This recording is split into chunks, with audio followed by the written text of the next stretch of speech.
And we will begin with the roll call, wait, Pledge of Allegiance. I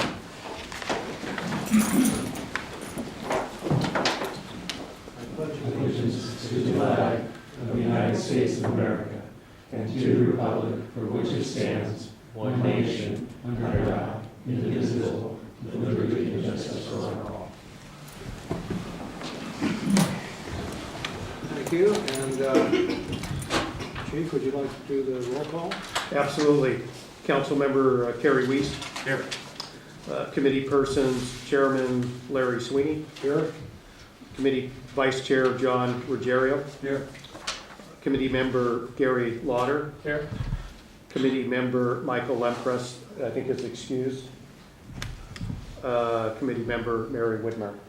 Present. Okay, next item is approval of the minutes of the March meeting. Are there any comments, corrections, or additions to that? I just have one quick comment, which is that the term, it said that the roundabout vote failed, and that the term as defined by Bill, our counsel at that time, was that failed means it's as if it never came before the committee.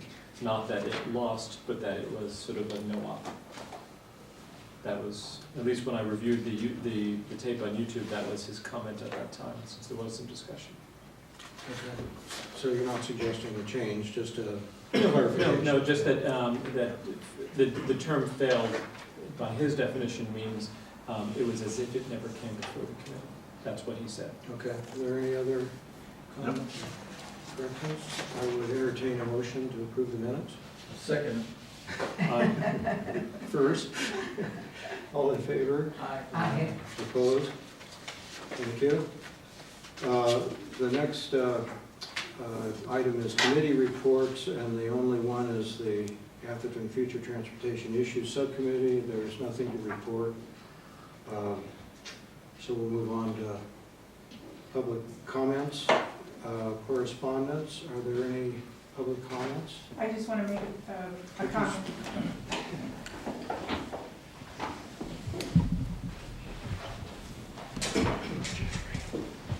I'm not sure that those are on this. Well, these aren't, I don't know if that's... Yeah, I'm Sandy Lee, and I presented at the March meeting, and I just gave Larry tonight a publisher file and a video on the traffic and the bicyclists that as of last Wednesday through Friday.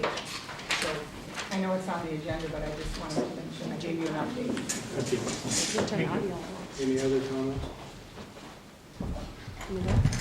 Seeing none. We have three presentations, and the first one is pedestrian bike crossings at Watkins. Who's giving that? Our presenter's not here. Is Grant Bowers, is that the person listed? Is Grant not here? Okay, let's move on. See Grant move on to the next one, we'll go back to Grant, I guess. Yeah. Okay, the next one is Eric Wu and Ron Boyle about roundabouts.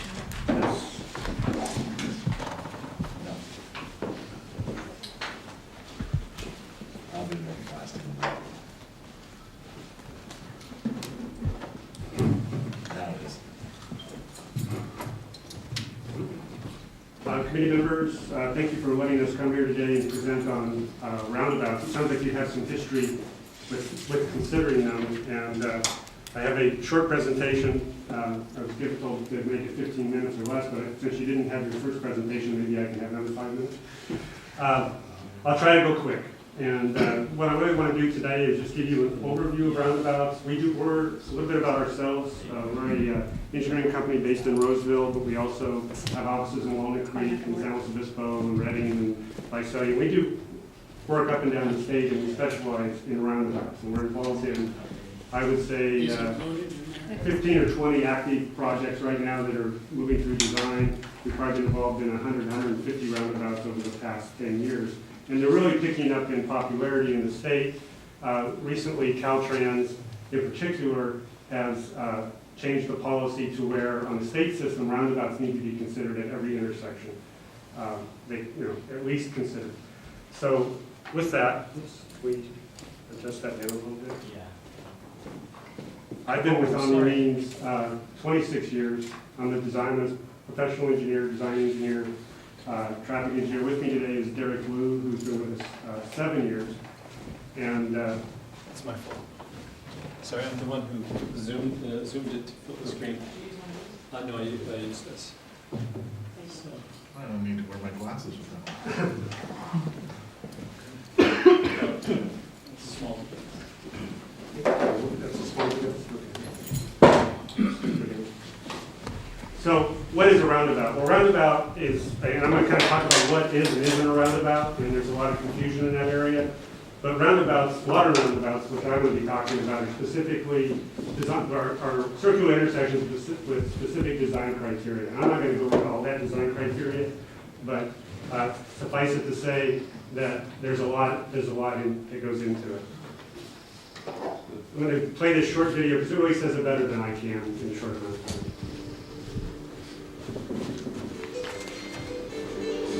The modern roundabout is a circular intersection with design features that promote safe and efficient traffic flow around a center island. Entering traffic goes through a curve that's sharp enough to slow vehicles to about 15 to 20 miles per hour, and drivers yield to the circulating traffic. Speeds are kept low because drivers have to go around the curves in a roundabout. Drivers approaching a roundabout reduce their speeds and look for vehicles already in the circle. After entering, drivers proceed to their exits. The overall result is slow and smooth movement.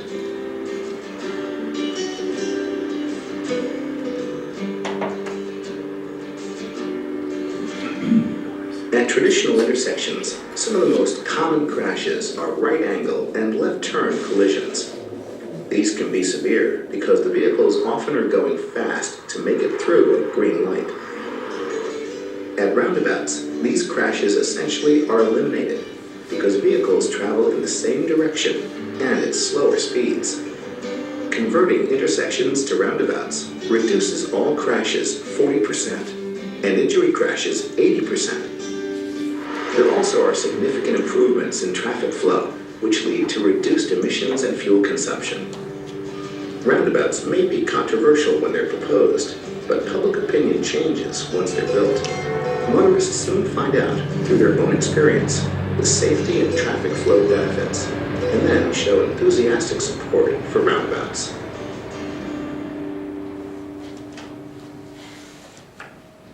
So there's many different types of roundabouts, and just to kind of give you an idea, they range in size, and generally as they get larger, they have greater capacity, and the cost increases. So generally, a mini roundabout is a small roundabout, less than 90 feet in diameter. It has a traversable island, so large vehicles can drive through the roundabout. It still has some sort of curbing or raised area that deflects cars through the circle. A midi roundabout may have, this is still pretty small, may have a small landscaped area in the center. They're usually used on roadways that already have low speeds. The next level up is an urban compact, and this is an example of one we did in Lindsay, California, where you have a lot of development, you're constrained, it's difficult to get a larger circle in place. You have access that may come right next to or off the roundabout even. The deflection into the roundabout is there with the splitter islands, but they're not as pronounced as you get to the next level, which is urban high capacity. These are ones that recently opened in Rockland, California. Multi-lane roundabout, high capacity, more tangential entries. I go into a lot of details and I won't, but it's just, as we move up, they get more sophisticated. And then finally you get to rural roundabouts, which are larger diameter roundabouts. You still try to keep them as small as you can, but they have long splitter islands to delineate the roundabout in advance. You want to slow traffic before it gets there. And the costs on those, I would say, range anywhere from, very cheap, $200,000 on the low side for a mini roundabout, to maybe $2.5 million on a rural roundabout. That really comes down to right of way and those sorts of things. When you talk about roundabouts or any of these roundabouts, what we're really looking at is it's different than a traffic signal. The traffic signal, it's really, I like to say it's digital, and that's a little esoteric, but basically you're focused on the light. You're looking at the light tells you what to do. When you go into a roundabout, the environment is the signal. Everything we design, the curving, the deflection into the roundabout, the striping, the signage, even the landscaping, the lighting, it all is part of creating an environment so that when the driver pulls in, they're focused on the road, they're focused on the cars we want them to be focused on, and in particular, they're focused on pedestrians. We put pedestrians in very prominent positions, the drivers see them. We want that interaction between the pedestrians and the motorists to make a safe crossing. These are not modern roundabouts, and every time I ask people, what's your experience with roundabouts? Oh, Arc de Triomphe, it's terrible. That's not a roundabout. These things, are they giving you a consistent message as to how to drive them? They're really not.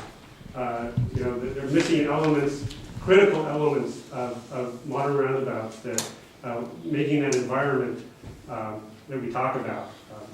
And they're not here. And so there's a lot of years of experimentation. And over the last 10, 15 years, there's been a lot of design and documentation and research into how to design these so that they're safe. So what we're looking for when we talk about roundabouts, they hit all these things. It's safety, delay, vehicle delay, emissions, life cycle costs. They consider everybody, the pedestrian, the cyclist. And so when we talk about sustainable design as kind of a buzzword in our industry, we're looking for that sweet spot with environmental, social, and economic factors. And roundabouts are very well suited for that. But probably the number one reason for considering a roundabout is just the reduction in crashes. That's really how they got a toehold, because not only do they provide more capacity, but a significant, 90% reduction in fatal crashes, overall collisions, like the video said, 40% reduction, and even pedestrian collisions are reduced, which may be a little counterintuitive. There's no signal for the pedestrian to use. The reason they're safer is just it's math. A normal intersection has 32 conflict points for a vehicle, 24 for a pedestrian rather. A roundabout has 8 and 8. So we've reduced the potential for collisions, and we've also reduced the speed. And the speed's important because when you reduce the speed, you reduce the severity of accidents, you reduce the potential, in this case, of kind of a morbid thing. The death of a pedestrian at an intersection is significantly reduced because the speeds are reduced. So even if somebody does something wrong, they're generally going slower, the collision, the injury is less. And the counter to that is, well, but I'm safer when I have a signal. Not necessarily. You have a wider street crossing, so you're exposed to somebody that may run that signal or not pay attention. And even at a signal, when you have a walk phase, you have traffic that can turn against you. Right turns on red are really significant. If you think about it, on a right turn on red at a signal, the driver's looking the other way and turning into the pedestrian. Something we would never do in a roundabout. We're always facing the vehicle to the pedestrian so that they're looking at the pedestrian.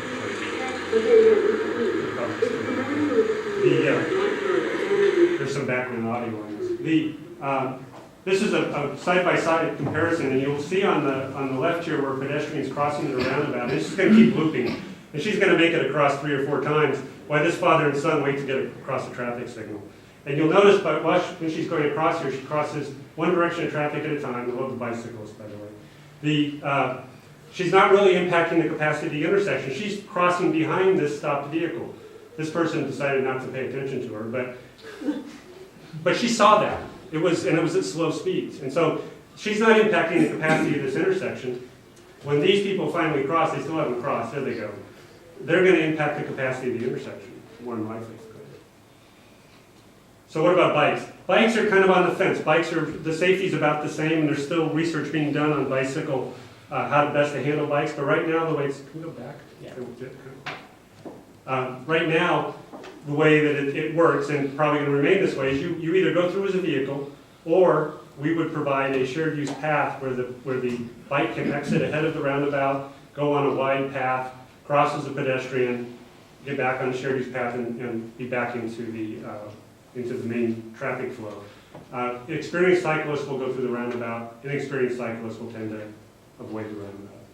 I'm a bicyclist. I like them. You see here, there's a cyclist. This is left turn pocket on a 6-lane roadway or a heavy urban arterial is always nervous as a bicyclist.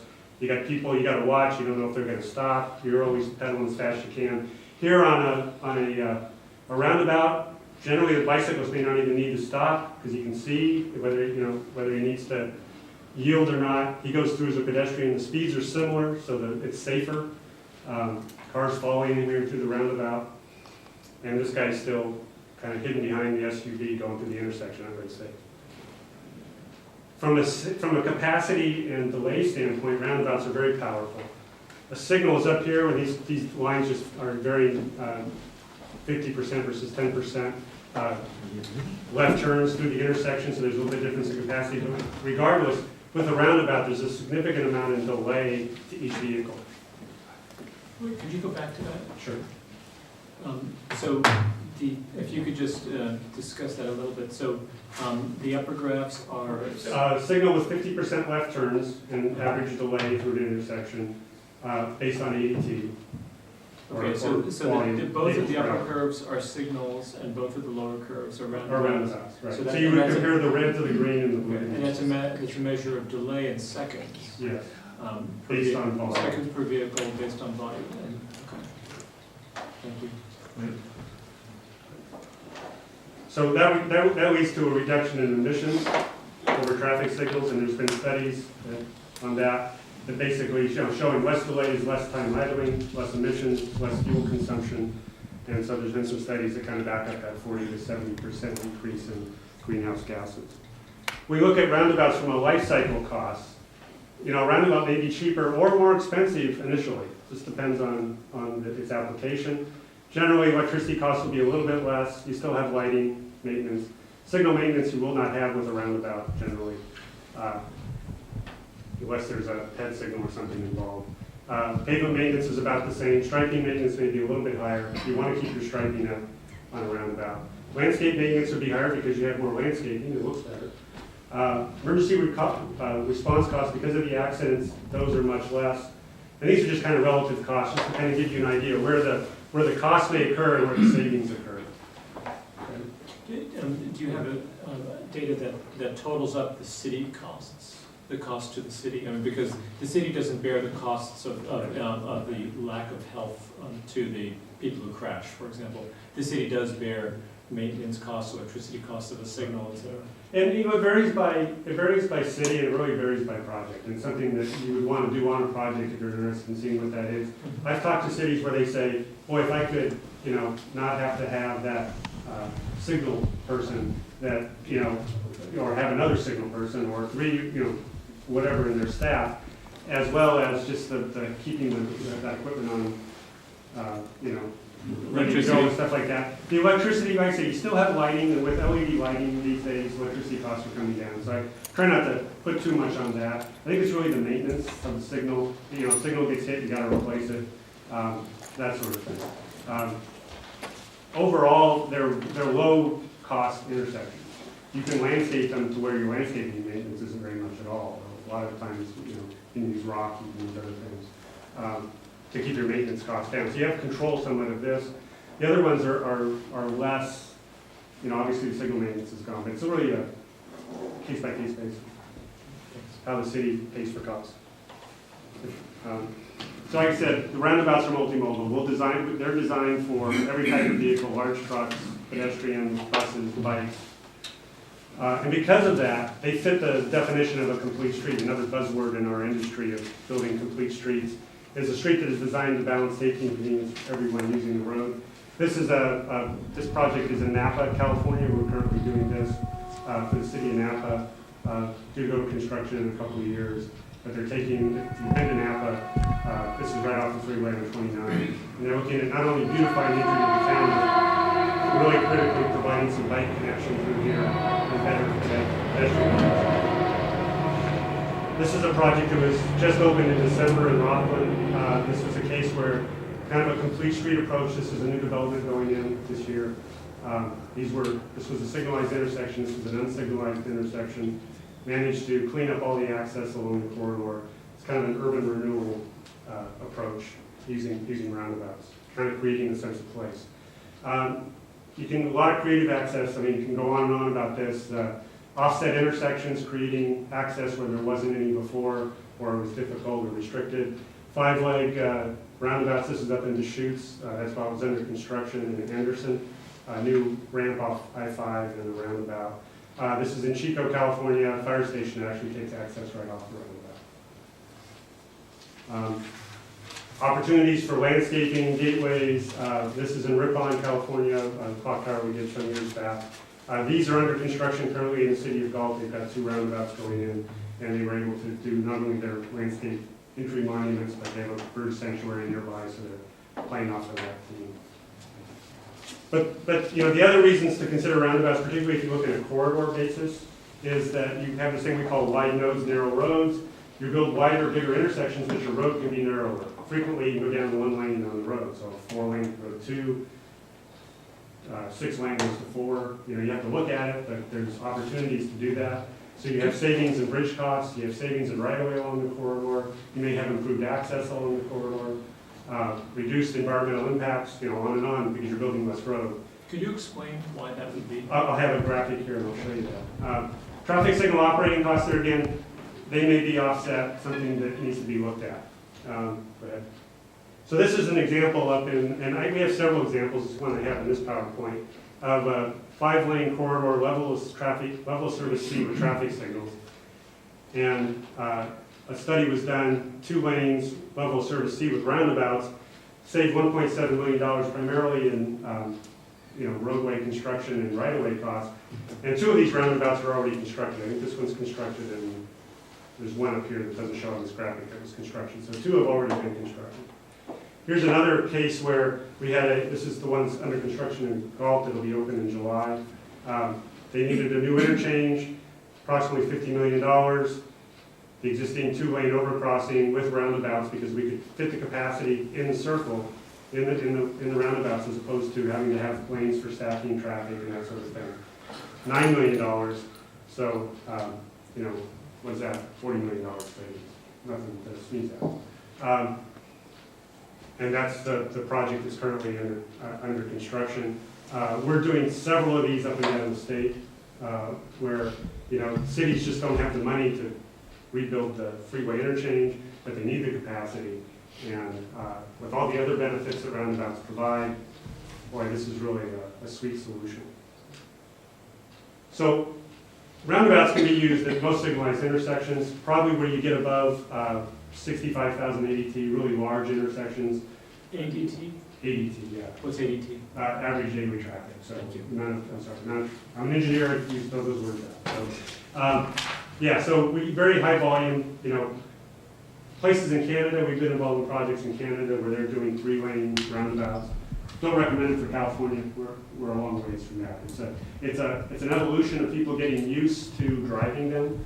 Obviously, if you go to Europe, they're everywhere. And they've made a lot of the mistakes, and they've made a lot of the research that we're using today here. Here, single-lane, 2-lane roundabouts are more than reasonable. Getting into 3-lane entries, 3-lane roundabouts, I'm not too familiar with any in California at this point. You know, like Canada has them, back east they're going to use them. You can use them at any closely spaced or offset intersection. They're really ideal for that. Show freeway ramps. Anywhere you have a constrained roadway, so you have a bridge upstream, you have right-of-way constriction upstream, and you need to widen this intersection because you need capacity, you know, consider a roundabout, because you have a narrow road to a wide node. You don't need to widen the road back to have left turn pockets and through lanes. Intersections with high accident rates, I mean, their safety benefits are obvious, so why not look at them there? And then any place where you're trying to calm traffic, maybe complete streets, introduce room for, you know, if you can narrow the road, you can provide bike lanes, you can provide sidewalks, that sort of thing, as opposed to going, you know, more lanes. Some of the application myths are close signals. Go ahead. This is in Roseville, California. This is 25,000 vehicles a day. This is 55,000 vehicles a day, and they're 160, 170 feet apart. And so they can be, if they're designed right, they can be made to work. There's some tricky little things that go along with this that we did, but it works and it's great. And prior to this going in at the mall, this is one of the regional malls. They were getting 911 calls because people couldn't get out of the parking lot. So they would call during the holiday season, say, I'm stuck, I can't get out. People are literally trapped there for hours. The road just blocked up. No more. Emergency vehicles, really not an issue. This is just a video of, kind of an older video from 2000 showing a fire truck going through a roundabout. Really, fire trucks are large vehicles, but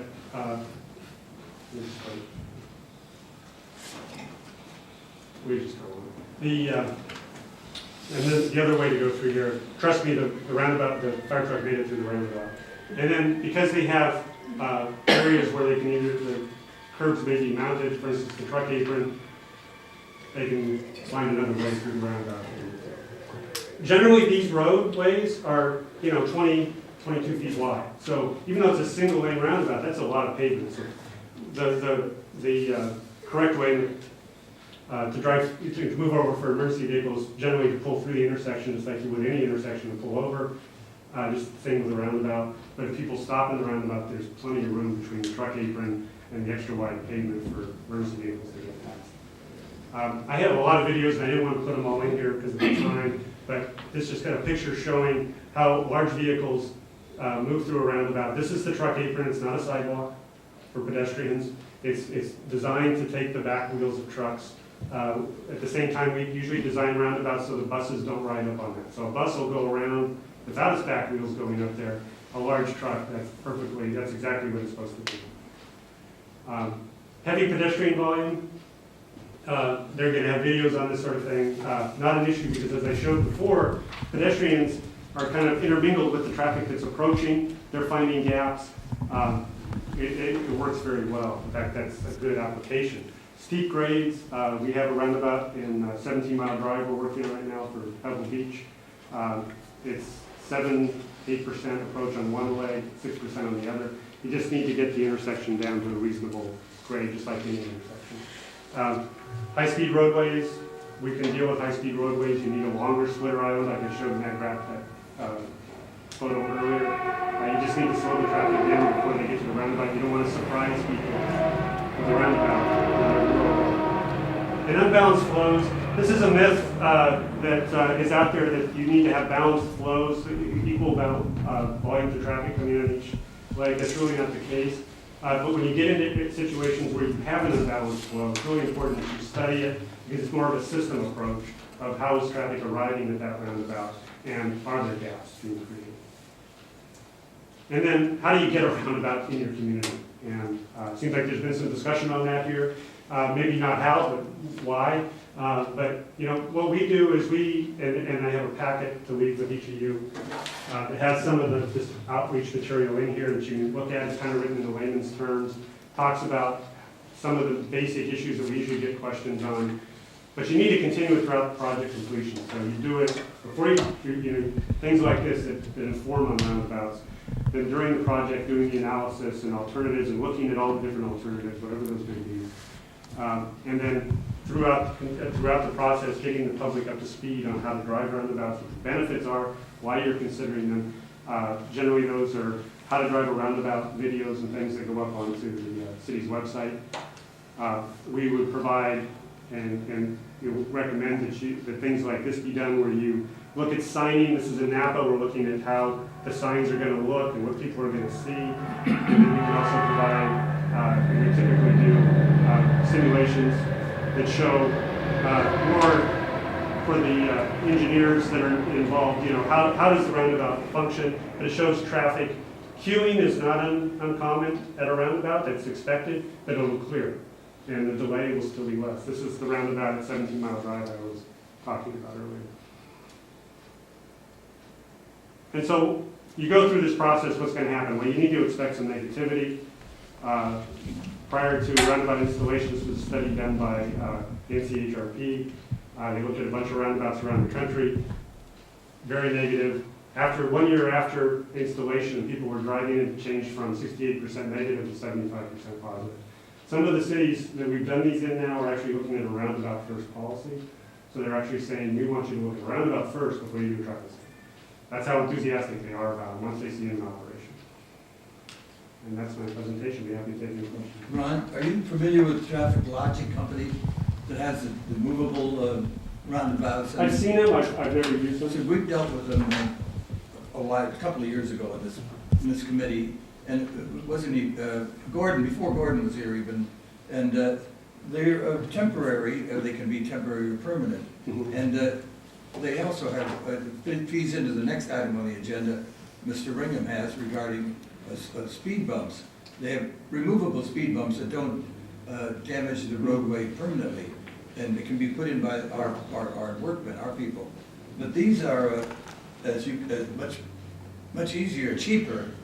Right. We don't need, We'll go back to the mini roundabouts. we in Atherton, as we know, most of, and the chief will tell you, the complaints of speeding, east-west traffic basically, is residential areas Mhm. in small intersections. There are a couple of large possibilities for the roundabouts on the Alameda and Middlefield. Right. But the most of them, and also with the speed bumps. These, I don't know, have you ever seen this catalog or? I've seen that product. Like I said, I've never used it. The important part of that is it's not just the circle in the road. That's an important part. A lot of it is the approach to the roadway. I don't even really care for this one too much. It doesn't have some of the elements that I think you would still want to include. And these are movable, Right. as these speed bumps are. And in our budget, as the mayor will tell you, these huge roundabouts, we're not about budget-wise to handle them. Sure. These are much cheaper, but maybe we just need one or two of these large ones. Gary is interested in one, but as a multiple units, we don't need them. And you should check into that. Oh, I have, yeah. Any other comments or questions from? Yeah, at the near the beginning of your presentation, you talked about 4 or 5, maybe even 6 different types of roundabouts. And, you know, I wondered what's the driver to go from the small one to the giant, to the biggest one? Is it traffic throughput? Is it? It's generally traffic throughput. That's usually what you're dealing with, yeah. So the more traffic you have, the bigger the roundabout? Is that what you're saying? Well, it depends on what you mean by more traffic. I mean, the mini roundabout can handle a lot of traffic, Uh-huh. probably up to, 15, what a 2-lane road can handle, Uh-huh. okay? If the speeds are low coming into it. If it's a high-speed 2-lane road, you're still gonna be up here, because you're gonna need to provide a greater footprint to slow traffic down before they get to the roundabout. So every condition is different, so I hesitate to give you a price or a size or a traffic volume. No, because but what I'm trying to do is get an understanding of But what. that's basically the difference. It's the capacity, it's the size based on the context, and that's how it drives the cost. Any other comments? Why is Caltrans advocating roundabouts? They're advocating roundabouts because of the safety improvements and the capacity improvements that they're seeing. And by capacity, you mean less traffic jams? Well, one, they recognize them as a tool to be used and to be considered, and because of their safety benefits, which are huge, I mean, 70, 80%. A lot of the Caltrans applications would be either rural roundabouts